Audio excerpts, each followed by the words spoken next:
हमारे साथ में मौजूद है राष्ट्रीय कवि एडवोकेट चेतन श्रीवास्तव। सर, सबसे पहले आपको बहुत बहुत बधाई, बहुत बहुत शुभकामनाएं नववर्ष की। सचिन जी, आपको और आपके आई टुडे परिवार के सभी सदस्यों को नववर्ष की हार्दिक शुभकामनाएं मैं इन पंक्तियों के साथ देता हूं कि हार्दिक हर्ष शुभ रहे तुमको, ये नया वर्ष शुभ रहे तुमको, तुम जो प्रस्तावना रचो इस वर्ष उसका निष्कर्ष शुभ रहे तुमको।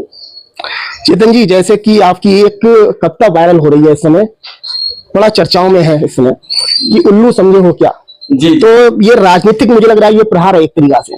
हाँ, तो ये क्या है, थोड़ा सा आपकी कविता एक बार हमारे सचिन जी, राजनीतिक किरदार अब इतनी तेजी से अपना स्वरूप बदलते हैं कि लेखनी को मुखरित होने के लिए विवश होना पड़ता है। जो चुनाव से पहले आपको अपना मित्र, सखा, भाई, दोस्त सब बनाने को, चाचा, ताऊ, फूफा बनाने को तैयार है, वो आपको जीतने के बाद अपने साथ अपने पीछे पिछलग्गू बनाने के लिए भी तैयार नहीं है। ऐसी विषम परिस्थिति जब उत्पन्न होती है तो वो शायद ये भूल जाते हैं कि चुन गए हो अच्छा है पर गुरूर मत करिए, चुन गए हो अच्छा है पर गुरूर मत करिए, साथ जिंदगी भर को कुर्सियां नहीं देती, साथ जिंदगी भर को कुर्सियां नहीं देती। तब मजबूर होकर के चेतन की कलम ऐसी रचना लिखने के लिए विवश हो जाती है। मैंने पूरे परिदृश्य को देखा तो मुझे लगा कि आप राजनीतिक लोग क्या जनता के लिए, आवाम के लिए बेवकूफ समझते हैं, मूर्ख समझते हैं, उल्लू समझते हैं, और तब ये रचना जन्म लेती है। मैं आपको साझा करता हूं कि बने चौधरी ऐठ के बैठो, बने चौधरी ऐठ को बैठो, हमको समझो छोट, चिकनी चुपड़ी बात करो, नीयत में राखो खोट, हमें उल्लू समझे हो, हमें उल्लू समझे हो, हमें उल्लू समझे हो।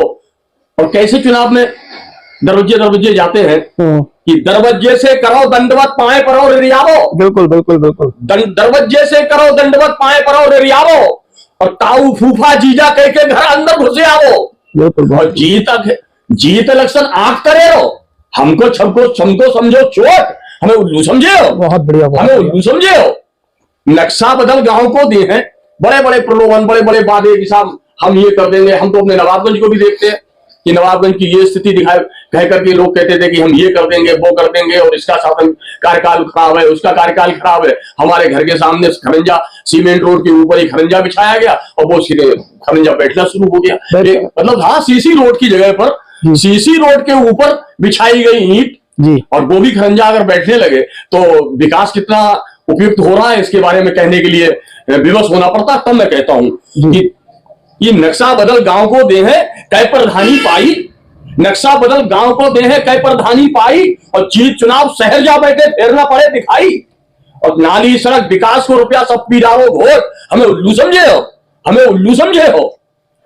कुर्सी मिलत मिलाए तुमने दोस्त समर्थक तारे, तुम दोस्त हो, तुम समर्थक हो, तुम ये हो, तुम वो हो, तुम ये प्रभारी हो, तुम ये संयोजक हो, ये मोर्चा हो, और तमाम तरीके की बातें, सम्मान में पलक पामड़े बिछा देने की बात, और जीतने के बाद सब कुछ खत्म, सब चुनाव कोई, हाँ सब चुनाव के बाद में सब खत्म। तब कहता हूं कि जीत कुर्सी मिलत भुलाए तुमने दोस्त समर्थक सारे, कुर्सी मिलत भुलाए तुमने दोस्त समर्थक सारे, और 551 से भरी कुठरिया कर कागज कारे, 551 से भरी कुठरिया कर कागज कारे, बहुत बढ़िया, और फाइल पर विकास लिख लिख के खूब दिखारे नोट, हमें उल्लू समझे हो, हमें उल्लू समझे हो। और 5 साल में फिर 5 बार ना फेर पड़े दिखाई, 5 साल में 5 बार ना दर्शन भये तुम्हारे, दस्खत और मोर काम काने, 5 साल में 5 बेर ना दर्शन भये तुम्हारे, दस्खत मोर करावे खातिर भटके मारे मारे, तुम्हें जितावे खातिर बोले मैया जी को रोट, हमें उल्लू समझे हो। इतनी मनौतियां कि साहब हमारा व्यक्ति ये बनेगा, हमारा व्यक्ति ये बनेगा, हार्दिक खुशी होगी, उस मंदिर में प्रसाद चढ़ाया, ये सब तमाम कृत्य, और आज कुर्सी मिलने के बाद आप सबने सबको धता बता करके सबको अलग कर दिया। ये क्या वजह है ऐसी, क्यों ऐसा होता है? लोग बदल जाते हैं, किरदार बदलते रहते हैं, लेकिन जो नीतियां हैं मुझे लग रहा है वो लगातार लागू रहती है। नीति को लोगों ने सेवा भाव खत्म कर दिया, और राजनीति सेवा भाव नहीं रह गई, और राजनीति को लोग पब्लिक कारपोरेशन बना करके, प्राइवेट कारपोरेशन बना करके चुनाव लड़ रहे हैं। राजनीति में पद पाने के लिए, पद पाने की लालसा सेवा करने के लिए नहीं रही, अब पद पाने की कोशिश पेट भरने के लिए हो गई है, कुर्सी भरने के लिए, व्यवसायिक रूप धारण कर लिया है राजनीति, इसका परिणाम ये है। नहीं, जिन लोगों को चुना जाता है कि बहुत साफ छवि के हैं, बहुत ईमानदार व्यक्ति हैं, चाहे वो कोई भी हो, कहीं का भी हो, मैं किसी का नाम नहीं ले रहा हूं, बाद में ये हालात चेंज क्यों हो जाते हैं? जैसे ही सीट मिलती है इंसान बदल जाता है, ये बदलाव क्यों आते हैं? नहीं, इस देखिए आपकी कप्तान में भी यही सब कुछ है। देखिए, एक तरफा बात नहीं की जानी चाहिए जी, बदलने के पीछे कारण भी है। क्या कारण? एक बार हमारे कवि कुल के सिरमौर भारत रत्न पंडित अटल बिहारी वाजपेयी जी ने संसद में कहा था कि हम जितने लोग भी चुनाव लड़ते हैं वो अपने चुनाव में काले धन का उपयोग करते हैं, और काले धन से लड़ा गया चुनाव कभी भी स्वच्छ धवल राजनीति का परिचायक नहीं हो सकता। ये पीड़ा है, ये कारण भी है। जब कोई व्यक्ति चुनाव में उतरता है तो चुनाव में उतरने के तुरंत बाद से उसके घर के भंडार खुल जाते हैं शराब के लिए, उसके घर के भंडार खुल जाते हैं भोजन कराने के लिए, उसके भंडार खुल जाते हैं रुपया बांटने के लिए। तो ये जो इतना महंगा चुनाव कर दिया है, तो जब चुनाव में व्यक्ति रुपया खर्च करके आता है और जैसे ही वो कुर्सी पाता है, गवर्नमेंट की तरफ से महंगा कहाँ है? वहां जो गवर्नमेंट के नियम है, जो आंकड़े हैं, उस हिसाब से महंगा नहीं होना चाहिए। लेकिन देखिए, जिम्मेदारी तो गवर्नमेंट की है। ये जो व्यवस्था अगर कहीं चल रही है, अगर कहीं शराब बांटी जा रही है, तो उसको रोकने का काम कौन करेगा? नहीं, शराब क्यों बांटी जा रही? गवर्नमेंट की तरफ से के लिए, केवल जो वोटर को लुभाने के लिए रुपया बांटा जा रहा है, शराब बांटी जा रही है, कपड़े बांटे जा रहे हैं, ये क्या है? लेकिन अब तो भाजपा सरकार है, राम राज है आप लोगों की निगाह में, तो आप भी भारतीय जनता पार्टी चुने हुए हैं, अब भी हालात है कैसे? देखिए, कभी किसी पार्टी का नहीं होता, जब कभी कभी बात करता है तो निष्पक्षता के साथ बात करता है। भारतीय जनता पार्टी राष्ट्रीय स्तर पर बहुत अच्छे काम कर रही है, देश के विकास के लिए बहुत अच्छे काम कर रही है।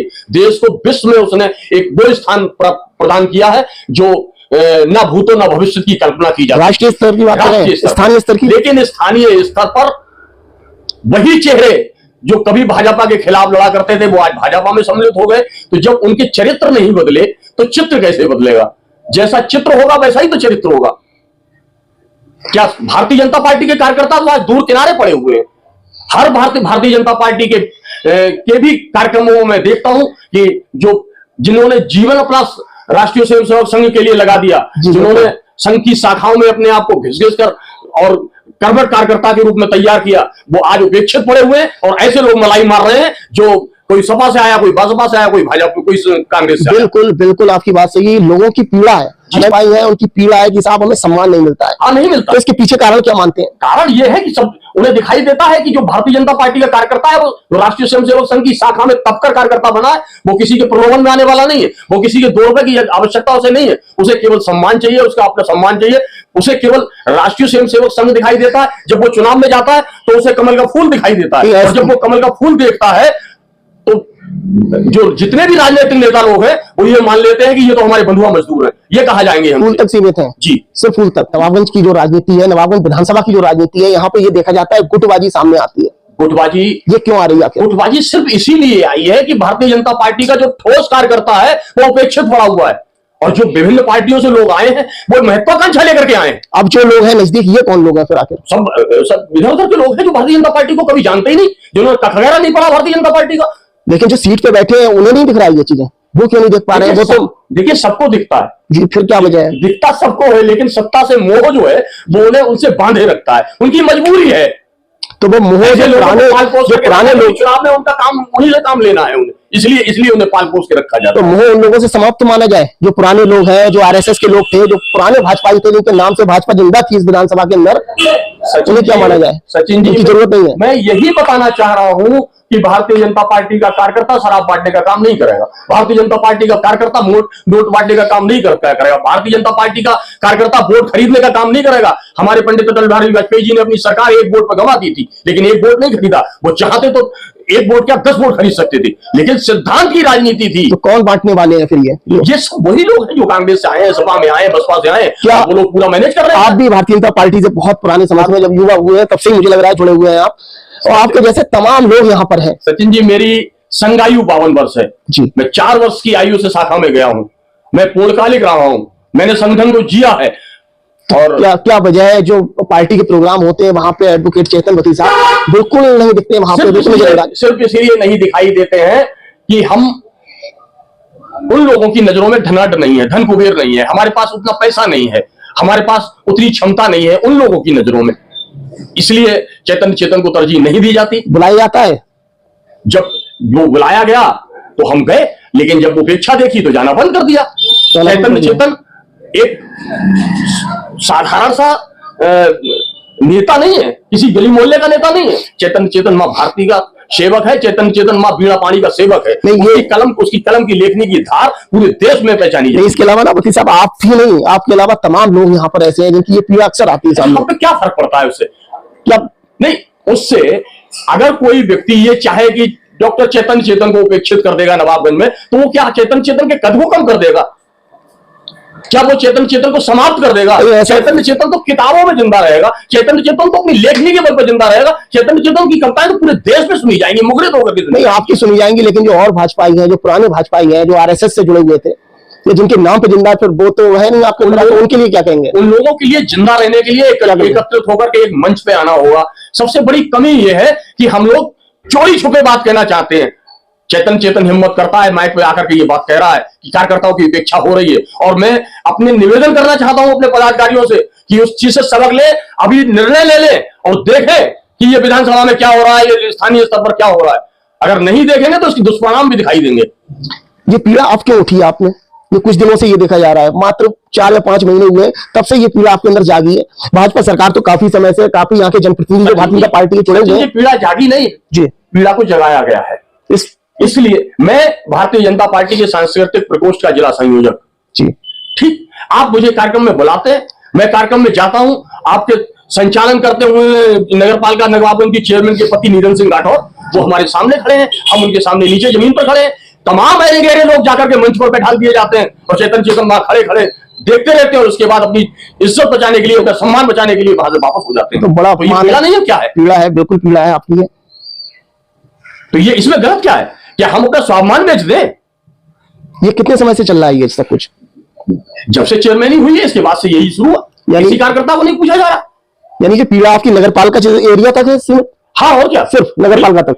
बिल्कुल, बाकी लोगों से हमें क्या लेना देना? भाई नगर की व्यवस्था देखने का काम नगर पालिका परिषद के चेयरमैन का होता है। नगर पालिका परिषद स्थानीय मंडल अध्यक्ष से होता है। हमारे मंडल अध्यक्ष को भी नहीं दिखाई देता ना, क्योंकि सबको चाटकारता चाहिए जी, सबको चाटकारता चाहिए, सबको रेवड़िया चाहिए। लेकिन उनका तो ये कहना है नवाबगंज में तो विकास की गंगा बह रही है, चारों तरफ विकास कार्य हो रहा है, सिर्फ चेतन भगत साहब नाराज है, पता नहीं वो। अगर ये विकास देखना है आपको, तो एक दिन कैमरा लेकर के अपने आप निकल जाओ, आपको एहसास हो जाएगा। आप गंगवार कॉलोनी में निकल के चले जाओ, आप गुलशन नगर में पीछे निकल के चले जाओ, आप मोहम्मदन बस्ती में पीछे निकल के चले जाओ, आपको विकास की रास्ता दिखाई दे जाएगी कि कैसे सड़कों पर पानी बह रहा है। ये हालात है जी, ये विकास। अच्छा, मैं ये जानना चाह रहा हूँ, जो आपकी पीड़ा है, जो आपका दर्द अब निकल के आया है, ये सारी चीजें, इसके पीछे क्या आपकी कोई मंशा है? नहीं, राजनीतिक मंशा? मेरी कोई मंशा नहीं है। और आपने बात छेड़ दी है, तो मैं कहता हूं कि कुछ लोगों ने कहा कि चेतन तो सिर्फ इसलिए विरोध कर रहे हैं कि वो नगर पालिका की चेयरमैन की दावेदारी कर रहे हैं। मैंने उनसे कहा, मैंने कहा मित्र, मेरी आर्थिक स्थिति इतनी मजबूत नहीं है कि मैं चेयरमैन जैसे बड़े चुनाव को लड़ने की हिम्मत करूं। हम सिर्फ सम्मान स्तर तक थे, हम किसी का विरोध करने के लिए नहीं थे। लेकिन हाँ, अगर ऐसी स्थिति बन जाएगी तो हम चेयरमैन के लिए भी ताल ठोक देंगे, कोई बड़ी बात नहीं। ताल ठोक देंगे? हाँ, ठोक देंगे, क्या बुराई है? दर्द है, पीड़ा है आपके अंदर। हम इस समाज, हम अपने कार्यकर्ताओं की उपेक्षा कब तक बर्दाश्त करेंगे? लेकिन लोग तो बड़ा खुश हैं, काफी भीड़भाड़ रहती है साथ में, यहाँ के जो जनप्रतिनिधि हैं उनके साथ में भीड़भाड़ रहती है, तमाम लोग रहते हैं, कहते हैं सबको ठीक है, रामराज चल रहा है। किसको क्या मिल रहा है, ये हमें उससे कोई लेना देना नहीं है। हमें उससे, हम पर उसका कोई प्रभाव भी नहीं है। हम किसी के पीछे लगने वाले भी नहीं है, ना पीछे चलने वाले हैं। हम किसी का बैग भी पकड़ के नहीं चल सकते हैं।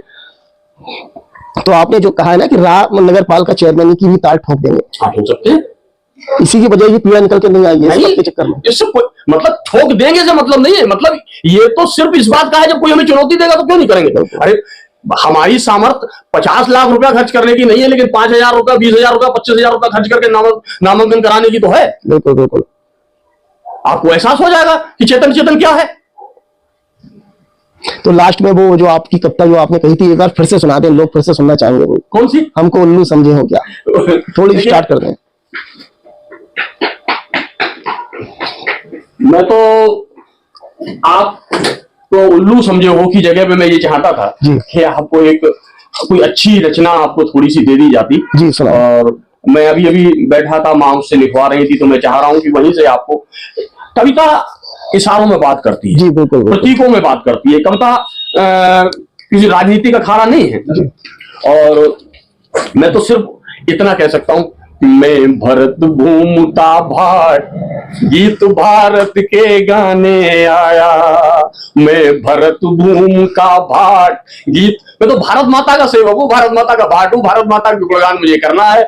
मैं भरत भूमि का भाट गीत भारत के गाने आया, गौरव गाथा के की याद दिलाने आया, गौरव गाथा वंशधरों की याद दिलाने आया, मैं भरत भूमि का भाट गीत भारत के गाने आया। और कैसे हैं हम लोग कि दांत गिने सिंगों के ये वो माटी है, दांत गिने सिंगों के बच्चों ने ये वो माटी है, शीश कटाना नहीं झुकाना अपनी पर पार्टी है, शीश कटाना नहीं झुकाना अपनी पर पार्टी है। हाहाकार मचार फुदल ने, आप इसे संकेत के रूप में ले लीजिए, ये हाहाकार मंत्र बजता है कि हाहाकार मचार फुदल ने जब जब खड़ग उठाया, मैं भरत भूमि का भाट गीत भारत के गाने आया। और नवाबगंज की जनता के लिए सिर्फ ये संदेश कि तुम्हारे दिल में रहने की, तुम्हें अपना बनाने की मेरी कोशिश है, दुख सुख में तुम्हारा साथ पाने की, मेरा मकसद अमन और चैन का माहौल देना है, मेरी ख्वाहिश नहीं है चांद तारे तोड़ लाने की। बहुत बहुत धन्यवाद, आपने मुझे सुना, मेरी पीड़ा को जगाया और आपने इतना उद्वेलित कर दिया कि मैं अपने आप को रोक नहीं सका। और ये यथार्थ मुझे कहने में कोई गुरेज भी नहीं है, समाज के सामने आना चाहिए, समाज के सामने आना चाहिए, जिम्मेदार लोगों तक पहुंचना चाहिए, जिनकी गलतियां हैं उन तक पहुंचनी चाहिए, ताकि इस जो हमारी संगठनात्मक शक्ति है उसका सुधार हो सके, उसकी मजबूत हो सके। भारतीय जनता पार्टी अपने कद में रहे, पद में रहे। जय हिंद, जय भारत। बहुत बहुत धन्यवाद।